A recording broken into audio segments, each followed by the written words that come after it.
नमस्कार, आपके साथ मैं हूं साक्षी जोशी और इस वक्त की सबसे बड़ी खबर मैं आपको बता रही हूं। राम मंदिर, अयोध्या के जो राम मंदिर का चढ़ावा चोरी मामला है उसमें पहली एफआईआर दर्ज कर दी गई है। चोर जो है वो सीसीटीवी पे नजर आए थे चढ़ावे में से चोरी करते हुए। सोचिए, कथित राम भक्त, और अब क्या लोगों की आस्था को ठेस नहीं पहुंच रही है जो एक जोक एक मीम पर हो जाती है। यहां पर देखिए, कहते हुए कि वहां पर राम मंदिर बनाया जा रहा है। राम मंदिर के नाम पर आप लोगों की आस्था का कितना कितना मिसयूज किया गया है और आपके चढ़ावे में से चोरी हो रही थी। और इस चोरी को कितने समय तक नकारा गया, कितने समय तक उसको डिले किया गया, कितने समय तक उसमें बोला गया कि झूठ है, झूठ है।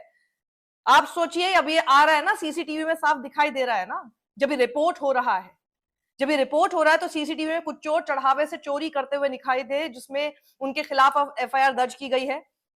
8 नामजद आरोपियों पर एफआईआर दर्ज की गई है। नाम सुन लीजिए जरा इनके: टीनू यादव, लवकुश और अनुकल्प मिश्रा का नाम भी इसमें है, जिनके बारे में मैंने आपको पिछली बार भी बताया था। हालांकि इसमें चंपत राय का अभी नाम नहीं है। क्या चंपत राय को बचाने में लगे हुए हैं? चंपत राय का नाम इसमें क्यों नहीं है, या आने वाले समय में चंपत राय का नाम इसमें आएगा? कमेंट बॉक्स में अपनी राय जरूर दीजिएगा।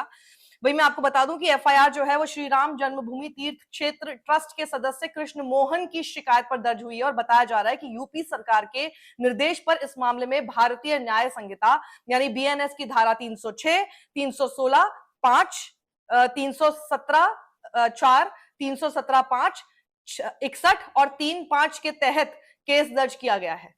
अब इसमें देखिए कि 2 दिन पहले एसआईटी ने क्या रिपोर्ट सौंपी थी। 2 दिन पहले ही स्पेशल इन्वेस्टिगेशन टीम जो इस पूरे मामले पर बनी थी उसने अपनी रिपोर्ट सौंपी थी। तो 13 जून को ये एसआईटी बनी थी और 6 दिन तक लगातार ये राम मंदिर में जाकर जांच करते रहे, दौरा करते रहे। कई लोगों से इन्होंने पूछताछ की और इस दौरान इन्होंने एसआईटी जो है उसने मंदिर प्रशासन से, सुरक्षा व्यवस्था से जुड़े जितने कर्मी थे उन लोगों से बात की, ट्रस्ट से संबंधित लोगों और साथ ही अन्य संबंधित व्यक्तियों, जिसमें कि 5 दर्जन से ज्यादा लोगों से पूछताछ की गई है।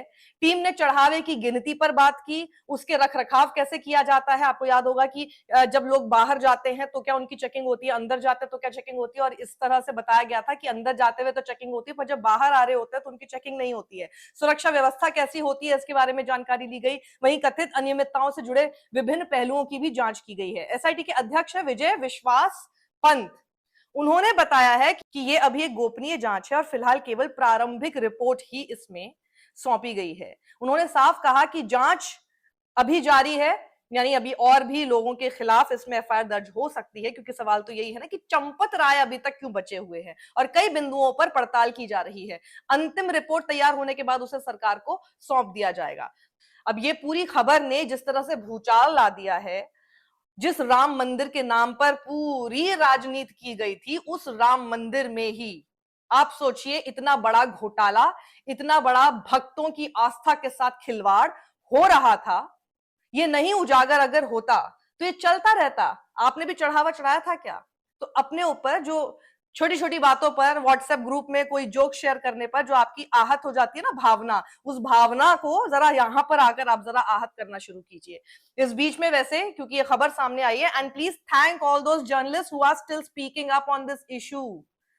ये थोड़ा सा I think you all owe it to all those independent journalist जो इस चीज को लगातार रिपोर्ट कर रहे हैं, इसके बारे में आपको बताते रहे, क्योंकि गोदी मीडिया तो कभी बताएगा नहीं। हम आपको लगातार कहते रहते हैं कि गोदी मीडिया नहीं दिखाता है, हम अलग काम कर रहे हैं। जो गोदी मीडिया नहीं दिखाएगा वो आपके सामने लेकर आते हैं, लेकिन आपको शायद, मैं उन लोगों के लिए बात कर रही हूँ जो कि लगातार आके फिर कमेंट बॉक्स में आके कुछ ना कुछ गाली गलौज करना शुरू कर देंगे। I think you all owe it to अस।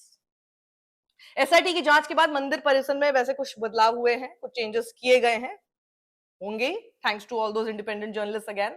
दान राशि की काउंटिंग और कलेक्शन से जुड़े कई बदलाव किए गए हैं। जिन कर्मचारियों पर पहले ये जिम्मेदारी सौंपी गई थी उन्हें फिलहाल दूसरे कामों में लगा दिया गया है। अब दान पात्र के कैश काउंटिंग काम में मंदिर परिसर में कार्यरत विश्वसनीय कर्मचारियों के साथ साथ बैंक के नए कर्मचारियों को भी शामिल किया गया है, ताकि प्रक्रिया को और ज्यादा पारदर्शी बनाया जा सके।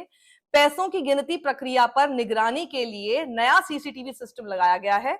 सभी कैश काउंटिंग क्षेत्रों की कैमरों से निगरानी की जा रही है और इसके लिए अलग कंट्रोल रूम भी स्थापित किए गए हैं। दान राशि की गिनती और काउंटिंग रूम में प्रवेश को लेकर अब नियम और कड़े कर दिए गए हैं। पूरी तलाशी के बाद ही कर्मचारियों को काउंटिंग रूम में प्रवेश दिया जाएगा। काउंटिंग रूम से बाहर निकलने का समय भी 100% जांच की व्यवस्था की गई है।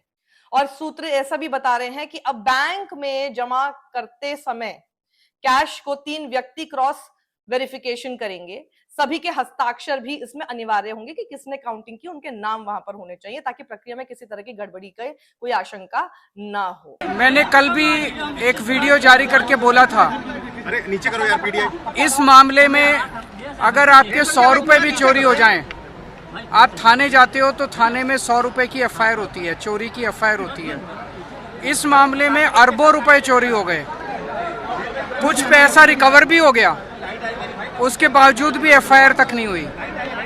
बिना एफआईआर के, मैं तो कानून समझता हूँ, कानून पढ़ा है मैंने, बिना एफआईआर के एसआईटी नहीं बन सकती। सीआरपीसी में लिखा हुआ है कि एफआईआर के बाद ही एसआईटी बनेगी। ये एसआईटी किस कानून में बनी है, किस कानून की किस धारा में बनी है? कोई कानून नहीं है। इस एसआईटी के पास जांच करने की कोई पावर नहीं है। तो ये एसआईटी केवल धोखा है, लोगों की आंखों में धोखा है, लोगों को लीपापोती, ये पूरे मामले पे लीपापोती करने का मामला है। और एसआईटी का काम केवल बड़े बड़े लोगों को बचाना है। जो अखबारों में पढ़ा, मीडिया में पढ़ा, एसआईटी छोटे छोटे कर्मचारियों को बुला के जांच कर रही है। इतने महीनों से, इतने सालों से जो चोरी चल रही थी, इतने बड़े स्तर के ऊपर इतने लोग कर रहे थे, ये बड़े लोगों की शह के बिना तो नहीं हो सकता। तो देखिए ये सारी चीजें इस वक्त हुई हैं, and again I am going to repeat it. मैं इसलिए बोल रही हूं क्योंकि कितने सारे अपने पर्सनल सेटबैक्स लेकर और कितने सारे अपने पर्सनल सैक्रिफाइसेस करके हम पत्रकार हैं जो आपके सामने वो खबरें लाने की कोशिश करते हैं जो ये देश का सो कॉल्ड इतने करोड़ों की व्यवस्था के साथ चल रहा गोदी मीडिया, जो नोएडा में बेस्ड है, फिल्म सिटी में बेस्ड है, इसलिए नोएडा चैनल्स हम इनको बोलते हैं, वो आपके सामने नहीं लेकर आता है।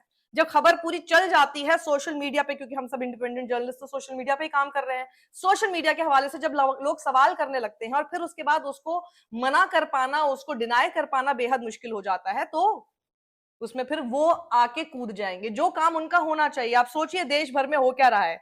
17 साल का सीबीएसई का स्टूडेंट वो इन्वेस्टिगेशन करता है जो काम पत्रकारों का होना चाहिए था। सीबीएसई का रीवैल्यूएशन हुआ ना, एक लड़की को जिसके ऑलमोस्ट 12 नंबर या कुछ कट गए थे, उसको पूरे 500 में से 500 मिल गए ना इंग्लिश में।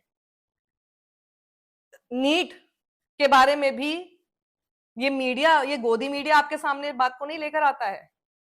आप सोचिए कि क्या जिम्मेदारी देश के मीडिया की होनी चाहिए जिसमें आपकी धार्मिक भावनाएं आहत नहीं होती हैं, जब नफरत परोसी जाती है, जब आपके धर्म के नाम पर एक दूसरे को लड़ाया जाता है। लेकिन यहां पर धार्मिक भावना कितनी आपकी आहत हो रही है? क्योंकि अगर आहत होगी ना तो सवाल करेंगे आप, और अगर अभी भी सवाल नहीं कर रहे हैं तो जयराम जी की। सत्यमेव जयते।